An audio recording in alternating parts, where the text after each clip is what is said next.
as Skid Row frontman Sebastian Bach sat down after a long day of metal rocking to enjoy some MTV.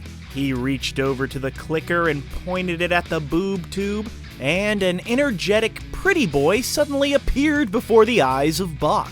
And he instantly thought to himself, what the fuck is a Bon Jovi? And what the fuck is with all those teeth? As smiling was not exactly considered cool amongst the metalheads of that time. And we cannot forget Twisted Sister frontman Dee Snider, who believes that the exact moment that metal started to become, well, less metal is when Bon Jovi smiled, creating what many like to call happy metal, while others said that the smile and music of Bon Jovi brought a fresh new light to the genre, causing millions of other smiles to spread throughout the world of rock and roll.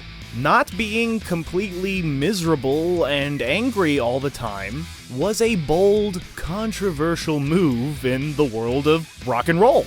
But that's what the boys of Bon Jovi did. They made rock and roll fun again. This resulted in some of the most rocking pop hits, or some of the most popping rock hits of all time, as well as power ballad anthems galore that could shake the world and break your heart, and also make you cheer and dance at the same time. As we all know, the music world is a vicious beast that often feeds off of nothing but hairspray, spandex, motorcycles, leather jackets, and even more hairspray. Even though Mr. Jon Bon Jovi dismisses the, quote, hair band label, even though he's in a band that has lots of hair. And yes, that hair is now a little more gray, but their music career is still growing stronger, right? I'm actually not sure, so let's find out. What the fuck happened to Bon Jovi?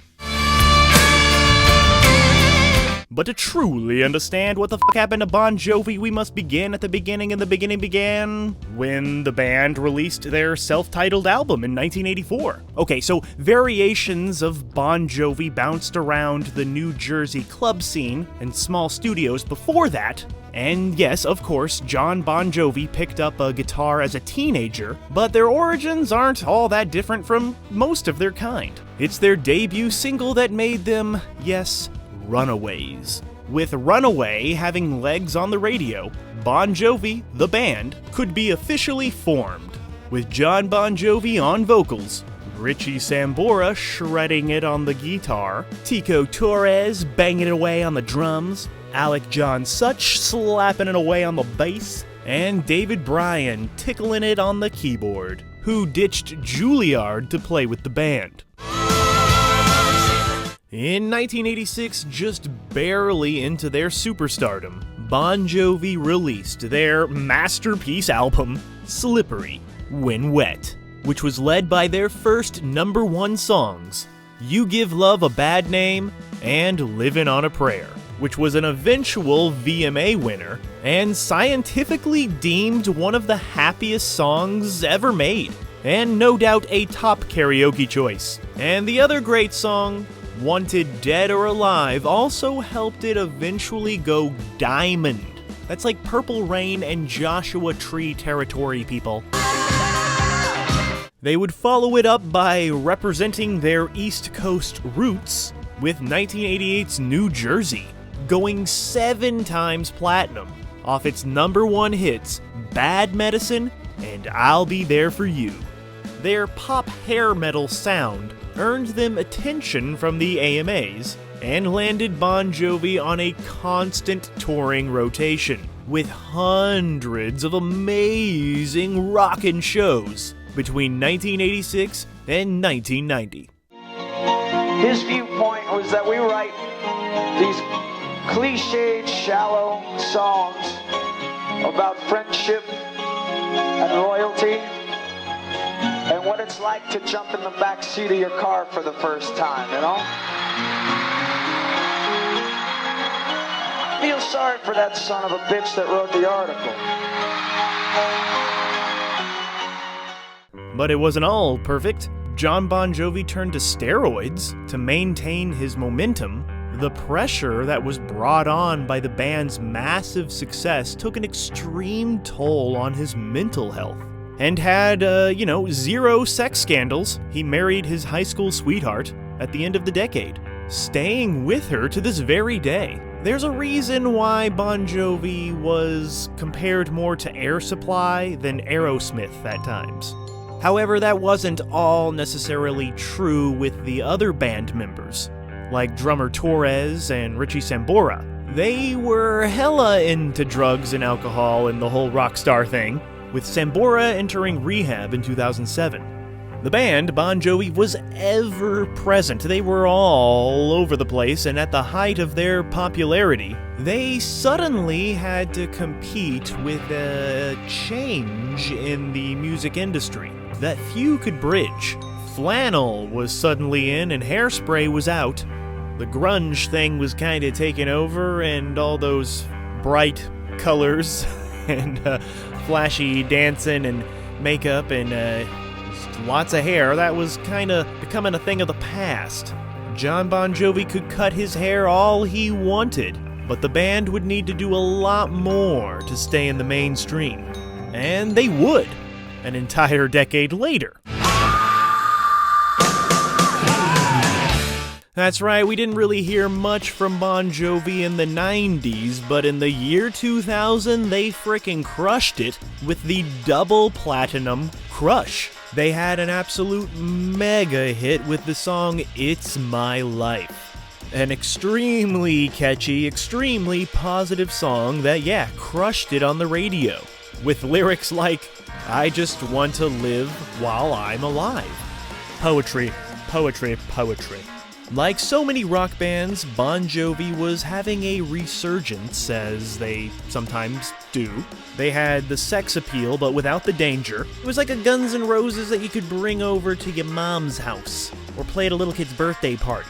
It was safe, but still fun, still rockin'. Ain't nothing wrong with that. But as many artists do, Jon himself had other passions, like cinema. And this cropped up in 1990 when he recorded his first solo album, Blaze of Glory, as a Young Guns 2 tie-in. And it worked, selling 2 million copies in the States, which was as many as his full band's album, Keep the Faith, which came out 2 years later.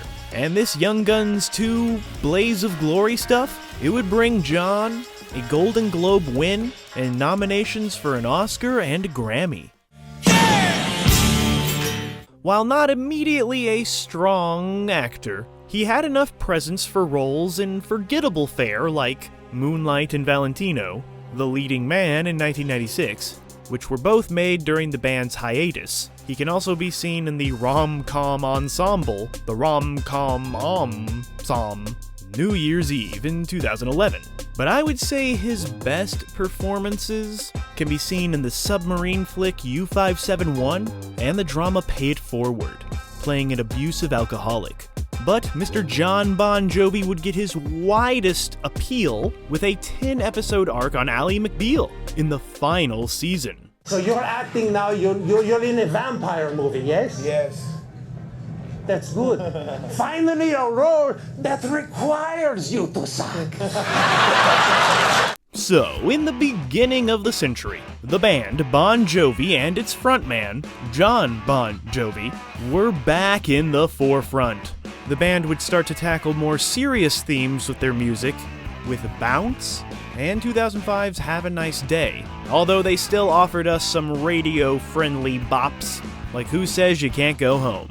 Then, ironically, they made some attempts to be relevant and political and of the moment, with albums like 2013's What About Now and the album The Circle, along with a blunt response to the pandemic and national political turmoil and chaos on 2020's 2020.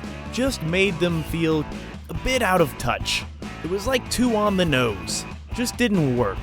There was an album in 2016 called This House Is Not For Sale, which is only really marked for being their first album without Richie Sambora. They would face yet another loss in 2022, when original band member Alec John Such, who was replaced in 1994, passed away.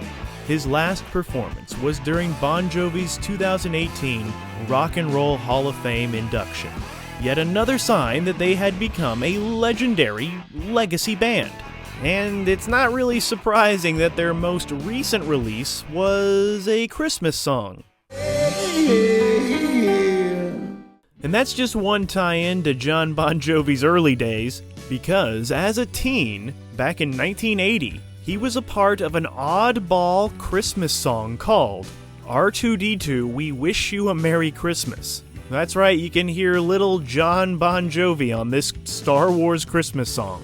And Mr. Jon Bon Jovi opened the JBJ Soul Kitchen, where he would wash dishes during the pandemic when they shut the whole f***ing world down. Jon Bon Jovi didn't open a restaurant to turn a profit. No, this New Jersey-based Soul Kitchen is a non-profit community restaurant that has no prices on the menu, instead requesting donations for feeding those who volunteer their time. So yeah, he's using his celebrity status to do good things. And good things is good things. So I guess nobody should really give a f*** about what the f*** happened to Bon Jovi. Because, you know, they're still on the radio. You still hear them every now and then. And, you know, when you do, you have to sing along. You have to bob your head. You have to rock and roll, whether you like it or not. Always.